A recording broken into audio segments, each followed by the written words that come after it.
What if you were the living embodiment of all pervasive peace? What if all sentient beings all around you increased their vibration towards harmony by merely being in your contact? What if through conscious reasoning, focused will, and intentional living, you reform yourself, thereby becoming a catalyst and sparking transformation in others? I'm Shilpa Lewis, meditation and mindfulness coach for midlife mompreneurs, and you are listening to Omni Present Awareness, the podcast that will inspire you to use your story to serve humanity in not just healing, but thriving as souls, each fulfilling their highest purpose. Welcome to Omni Present Awareness with Shilpa. This is your host, Shilpa Lewis, owner and founder of Omni Mindfulness Coaching. Before we get started, if you haven't already booked a free discovery session with me, click on the link in the description. I'm a holistic transformational life coach, specializing in helping midlife mompreneurs bring balance, clarity, and life alignment, both personally and professionally, so that you may live your best life. There is tremendous healing value in simply being able to know someone is holding authentic space for you to listen and be accessible as an accountability partner and mentor. If you feel overwhelmed, or if you feel the need for some support navigating life as a mother or as an entrepreneur, I would love to provide you with my coaching. If any anecdotes from the stories of the guests from this episode or any of the podcast episodes resonate with you, or if you find any value at all from the content from these episodes, then consider booking a free discovery call with me. Together, we can manifest my vision to be instrumental in the biggest rise in consciousness and awareness and human transformation. And now, here is today's episode. And now, a conversation recorded with my partner in awareness, Tanya, from our joint podcast, Mindful Mompreneur Moments.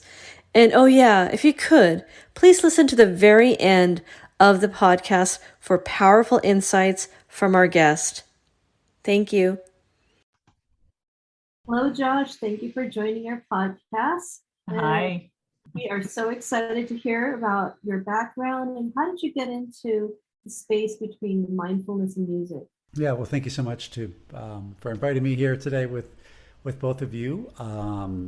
It's an interesting progression, and it depends on how deep we want to go with it. I started playing guitar when I was 8. I'm 41 in this moment, and I had a calling to do music. I felt very called. I just really wanted to learn how to play guitar, and was always interested in sound as a young person. Music didn't come easy to me. I feel like I was not necessarily given a gift in that way. I had to learn how to learn music from a different perspective, and that sort of inner inquiry into how do we learn music, and guided my life to look at it as an inside-out approach.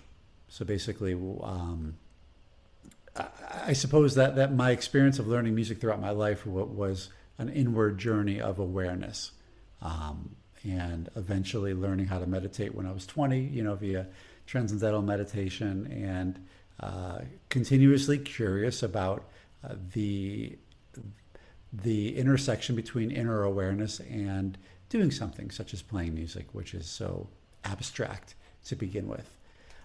So in some ways, it was just sort of this natural progression of curiosity, how we function, how our awareness is integral in our functioning, how to do something as challenging as music and do it at very high levels, and what what increases the capacity to do that? And then that began to seep more into my life of how do I live my life as music itself? And the thorough line throughout the whole experience is how do we work with our attention and our awareness? And that journey led through, exploring different mystical traditions, and meditation, yoga, and I suppose mindfulness is a really a culmination, high level framework of what I do in life, and that's the short story without a whole lot of details, but. That's amazing. Just the fact that you say that you weren't necessarily a musical child, and then at 41, you're now a full-blown musician. That's really awesome. It's great. It just gives hope to people who might be trying to do something and think they can't do it, but can push themselves to actually do it. Absolutely. And if anything, in my exploration of the intersection of mindfulness and music, what I'm learning as a teacher and as a student, because we're always a student as well, is that mindfulness actually mitigates a lot of the challenges that people have when learning music. Because learning music is inherently challenging no matter what, and no matter what age. And challenge can bring stress response. Mm-hmm. And if we're in stress response, we're not going to be learning as well. So, how do we actually use the process of mindfulness to mitigate and create a relaxation in the body, open up the mind, which actually helps us learn in a much more easeful way? Right. Mm-hmm. You mentioned different techniques like TM and other meditation mystics. Um, how does that play into when you are teaching a specific form of music? Maybe you can give us an example of how does mindfulness play into it, or play into the way in which you approach teaching music? I mean, I suppose it's the primary framework that I'm working with, and I think one, mindfulness is a bit of an abstract term that we all might have different understandings of, or definitions of. One of the ways that I define it is looking at it as full mind, i.e., body, inner awareness, thought awareness, a deep level of our full capacity of being, and having that attention and awareness equally in our presence, in our body, in our mind, and in our feelings, our sensing. So, how that applies to how I approach teaching music with mindfulness is that all three primary attentions are encouraged, such as our body. Music is a movement practice. So if we're playing guitar or ukulele, we're dancing with our fingers. If we're playing piano, we're also dancing with our fingers. If we're playing drums, we have a little bit more body into it. But ultimately, any musical expression takes movement of the body. So one, understanding that music is a movement practice, and if we're moving our body, it helps to be aware of the body. So helping people come into their body, become present in their movement, and then the other aspects of learning how to feel and sense the sound. So music is an auditory awareness. I found, both as a teacher and as a student in the profession and path, that most people don't actually learn how to listen. And we could look at the whole world and see great examples of that. But specifically in music, most people who go in their first guitar lesson, they're taught how to do something. Put your finger there, put your finger there, put your finger there. But music is a sound awareness. So I look at the aspect of mindfulness as auditory awareness of how deeply can you listen to the sound, and make the connection between movement as the necessity to produce the sound. So there's an action, and then there's a reception, which is the sound. In doing so, we're also watching our thoughts, because it's not that thoughts are bad, but we want to be aware of the thoughts that are happening, and maybe even ultimately having volitional thoughts. But in the meantime, we want to be especially aware of self-critical thoughts that tend to come up and challenge. So if we are asking our body to do something it's not used to doing, such as learning an instrument, we're not born moving our fingers this way, with so much precision. It inherently brings up challenge. And whether it's societal conditioning, who knows what, most of us meet challenge with there's something wrong with me. With a thought, there's something wrong with me that creates that feeling, or the feeling creates the thought, vice versa. So we watch the mind to notice any of those thoughts and then reframe those thoughts, such as, I am just beginning here. Can I give myself some time to actually learn this? Which is basically self-compassion at that point, of giving ourselves the permission to actually learn something without having the pressure of instant perfection and mastery. So in a sense, framing the whole thing as a mindfulness practice takes our mind away from this idea of I'm trying to master this instrument, I'm trying to be perfect at it, into I'm just having an experience and I'm doing my best to be aware of the full experience as possible, i.e. how I feel, how I'm moving, and the thoughts that are happening in my mind. Oh, that's great. That's a great way of explaining it. Thank you. And how do you now tie in the healing aspect of music to mindfulness?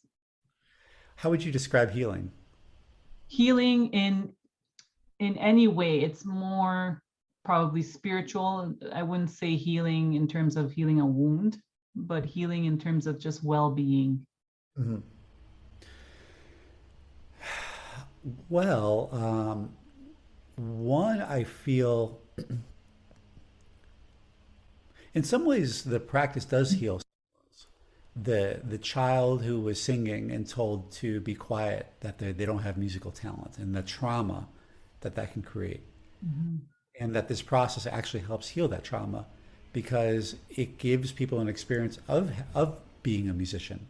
I believe we all have musicians inside of us. We just need to learn how to connect to it. So at the psycho-emotional level, I would say it heals traumas. Mm-hmm. At a spiritual level, I suppose when depends on how we look at even the word spiritual. These are big words that have a lot of different perception. Yeah, and I threw in the word spiritual, but it's more the latter, the first one that you touched on. Spiritual is not necessarily one to. It's a bit hard to, like you said, pinpoint, because spiritual can mean so many different things.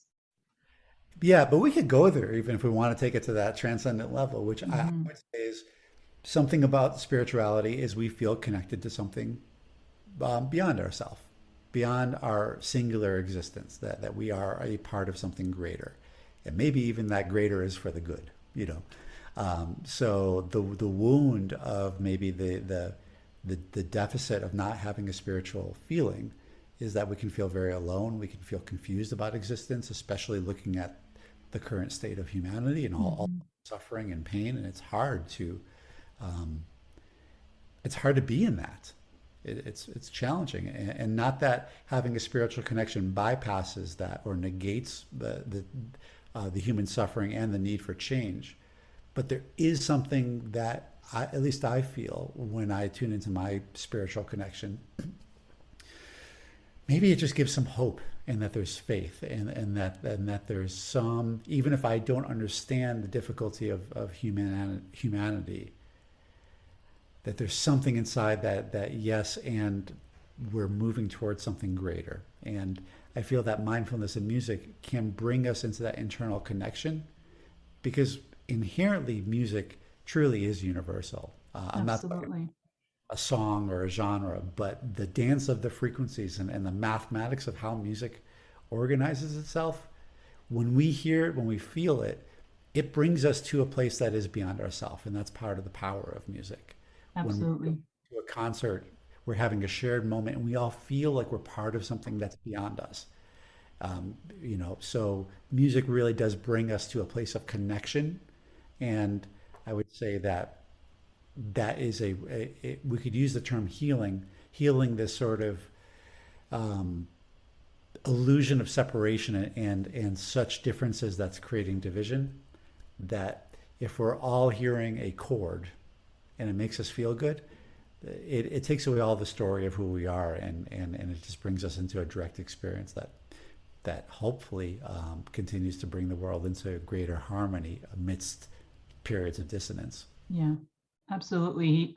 I mean, music to me is super healing, and just it brings a smile to my face because it brings me back to my college days when we used to go out every weekend and we would dance till way like wee hours in the morning, and it just a healing of it, us being together and dancing to the music, to the rhythm. There's definitely healing in music. Yeah, so I appreciate that answer. Thank you. What would you Absolutely. say in dancing in that memory? Pardon What me? what was the healing that you found? How would you describe that healing? It's kind of like a euphoric feeling. It's like, you know what I mean? Like it's, I don't know, music just does that to me. It takes me far. Like my mind just goes to places that are just happy. Like certain music will bring me to like sunsets. Other music will bring me to like fun with my friends. And, it depends on the music, but it's always something, because it's the type of music I listen to, that is just euphoric, just brings happiness.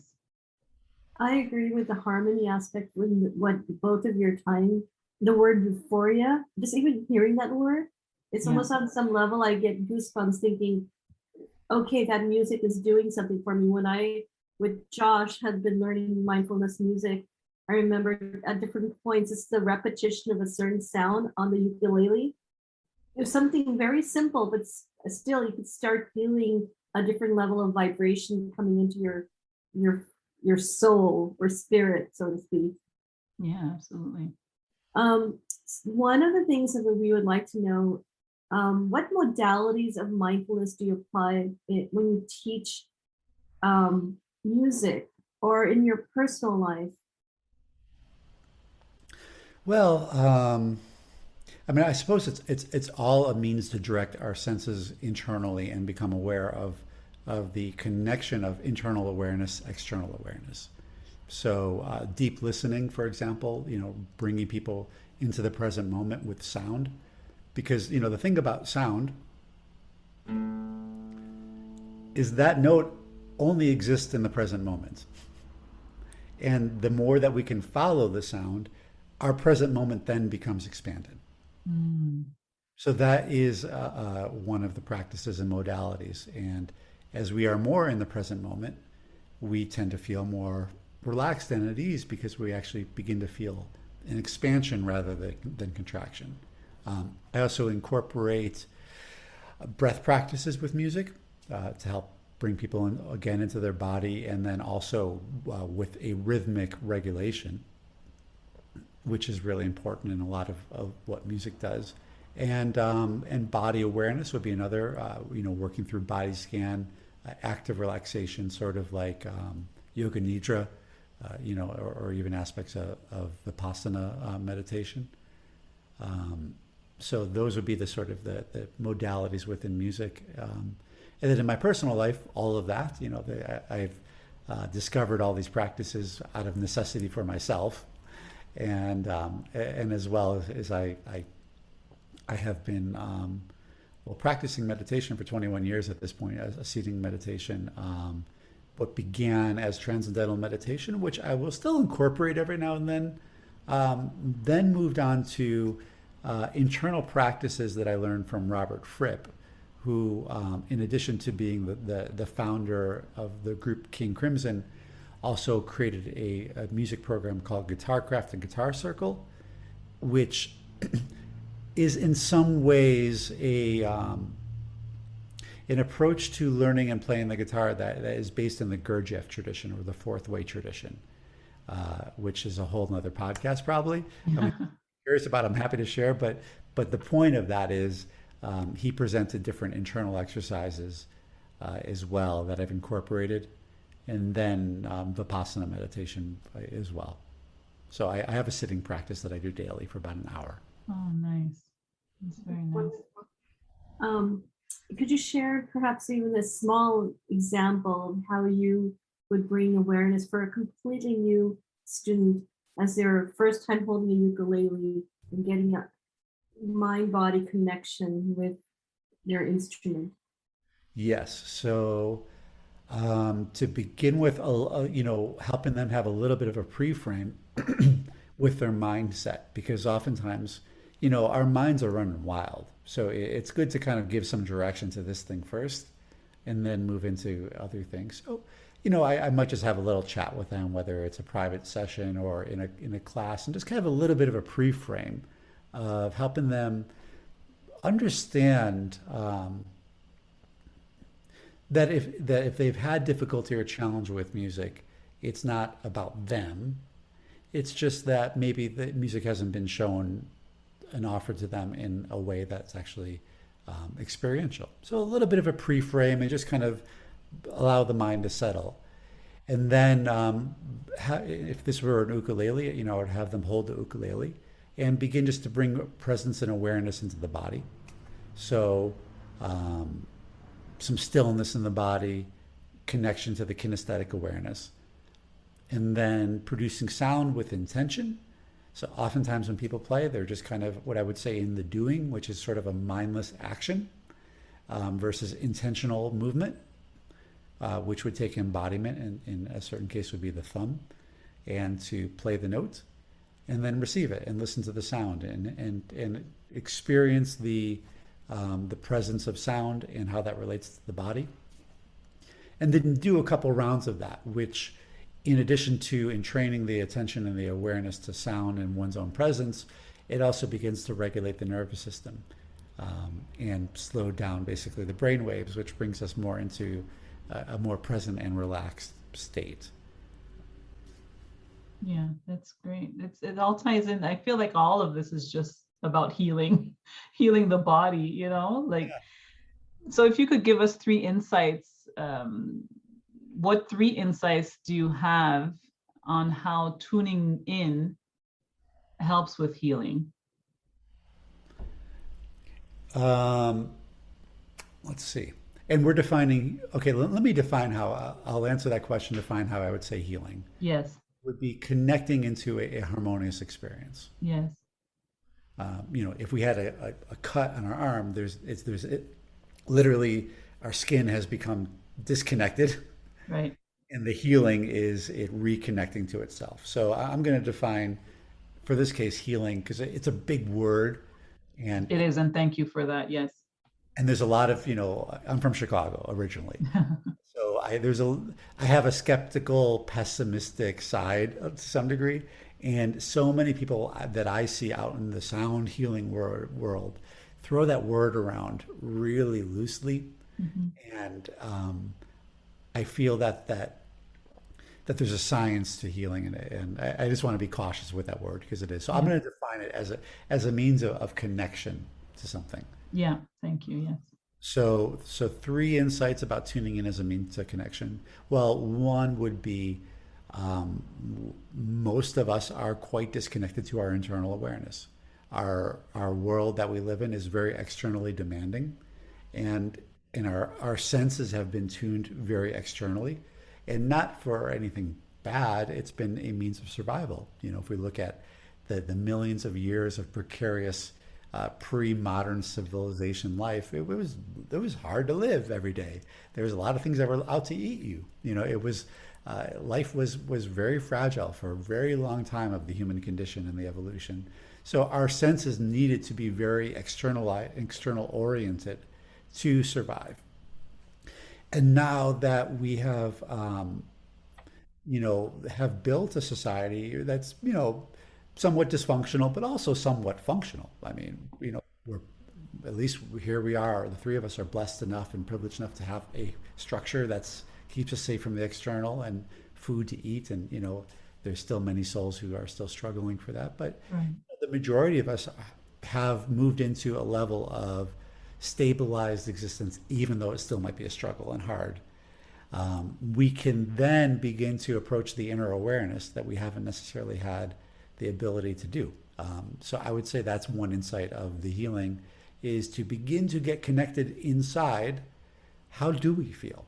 And I look at our inside feelings as like musical notes.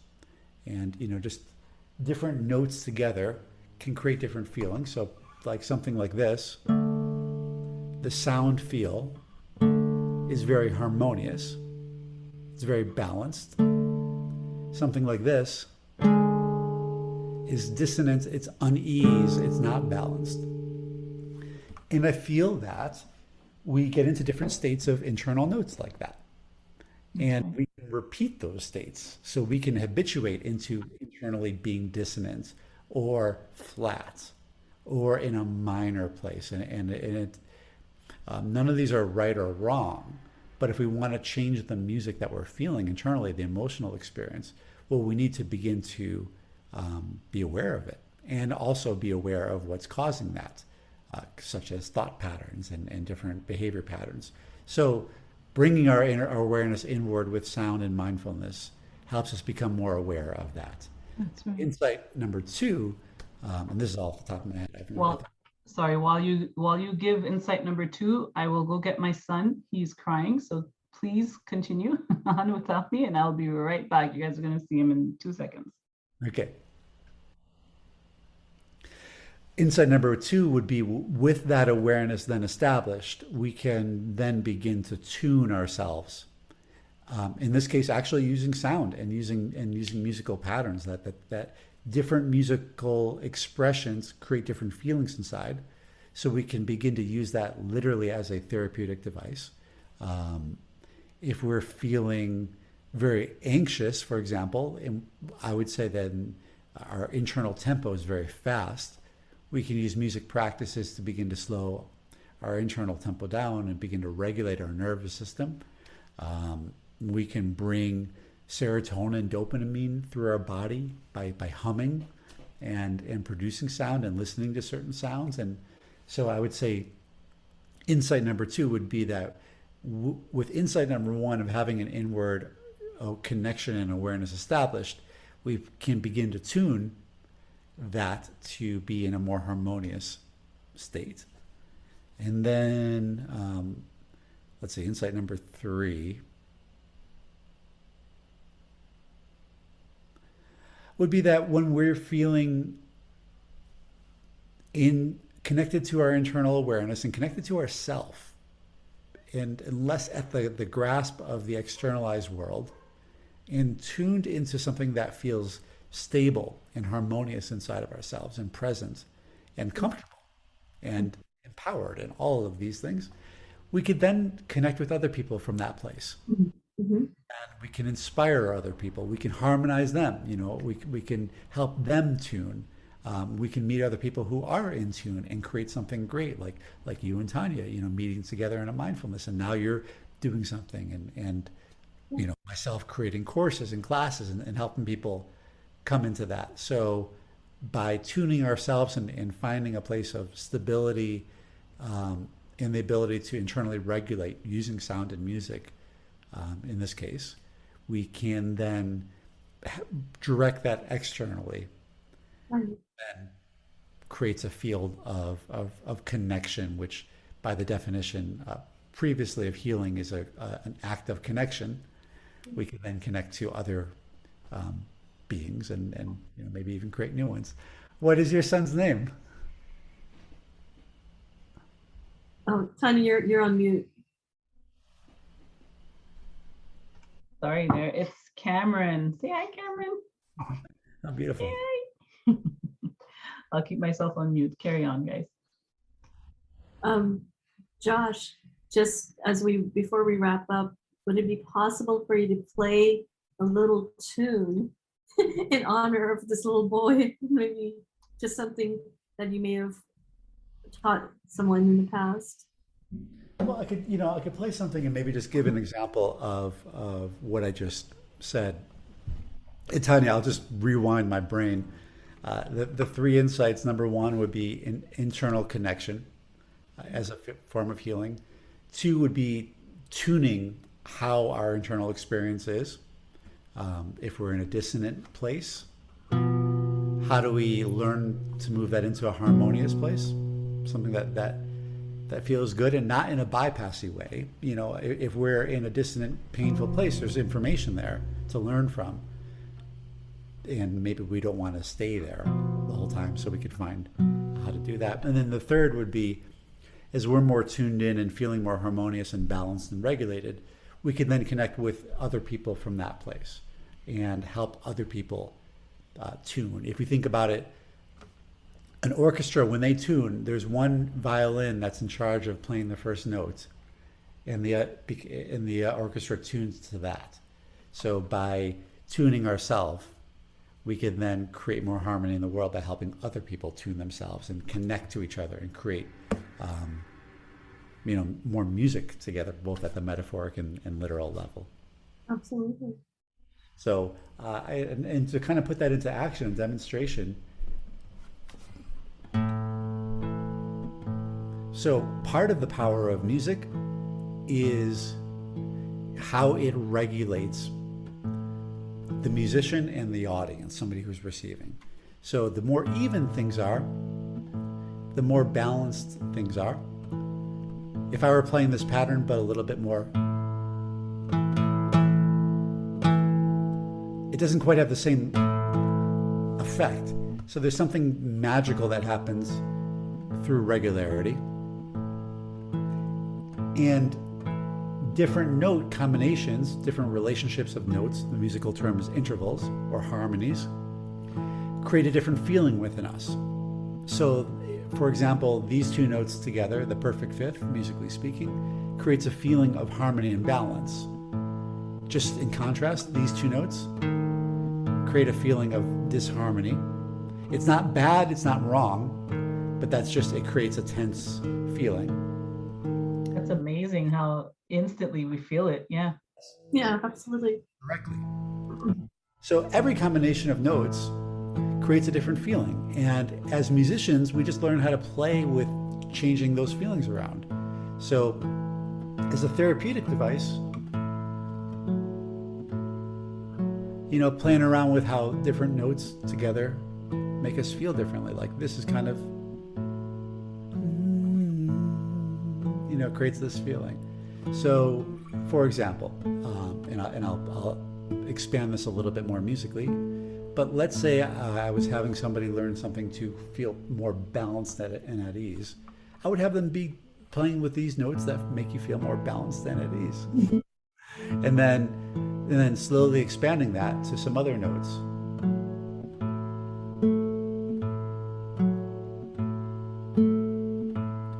And then from there, once this is a little bit farther advanced in the process, but once we begin to internally stabilize, so we're stabilizing our mind, our body, the movements, and how we're feeling, then we can begin to add on more notes of complexity and maybe change the tempo up a little bit.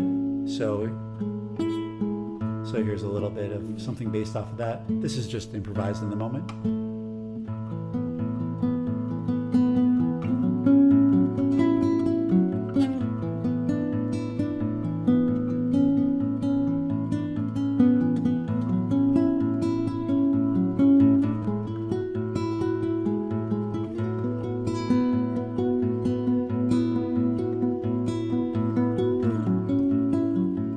As a mindfulness practice, as I'm doing this, I'm staying present with my body, with my feet,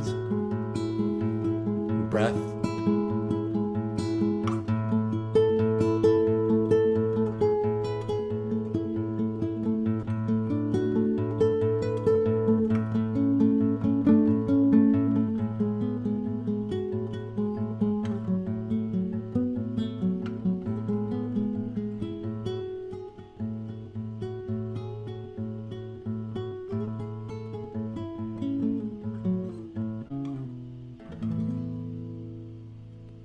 And that could just continue for pretty much forever. That was beautiful.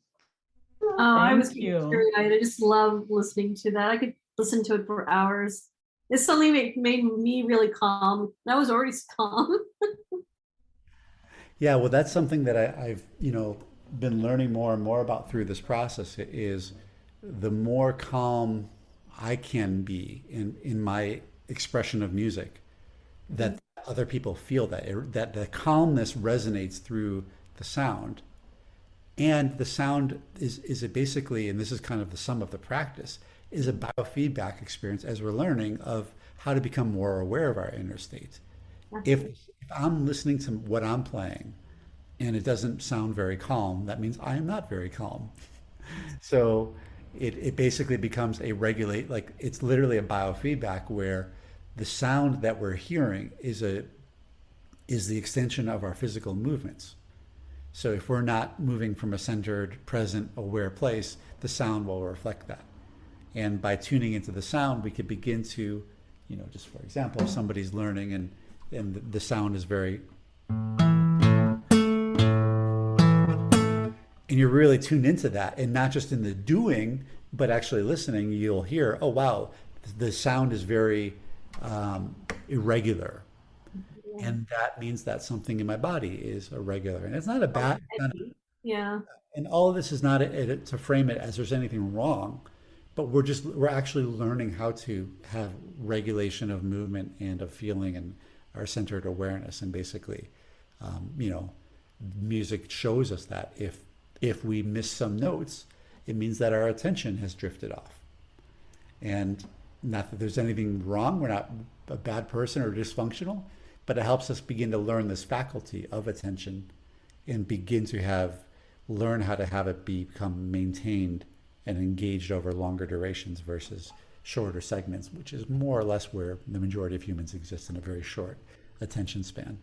Thank you so much for that. I feel like our listeners could get a lot out of it in terms of the next time they listen to anything, any kind of music, I feel like it's just going to make them want to tune in just a little better than they would have before, and be mindful of every single note and what it does to their body. Because I think paying attention to what's going on in our bodies is just something that's overlooked a lot in our society. And so music can help us do that, and if we can pay attention. Yeah, it's a good point. Just sort of, I've been speaking sort of more from a proactive musician learning to play or how to connect to our musician. But even as a listener, yes, how deeply can you become aware of the sound? And, that's right. I'm not anti-modern culture, but our modern culture has increasingly become more visually oriented. And, we're screened, so much of music has video attached to it, or the multitask. And, I guess it's a good, just simple technique to like kind of get a little old school with it. And what's it like to actually just listen to music? That's one of the most, that's one of the more fascinating aspects when I was learning to play ukulele music through you. That the first few classes, I believe at least the first two, you're literally just strumming one string very slowly and listening. Yeah. And there's such healing harmony in the vibration of just tuning into that moment where you're strumming one string and not forcing yourself to go to the next one and the next one and expecting results too quickly. Yeah. Because that's kind of how we live life in a way, isn't it? Yes, Yeah. absolutely. Yeah. Thank you so much, Josh, for being on the episode with us today. It was so informative and refreshing. Thank you so much. Thank you, Josh. It was an absolute pleasure. Great. Well, thank you for having me. It was fun. Thanks again for tuning in. Check out the links in the description, and please subscribe, follow, and share. And continue to be omnipresent.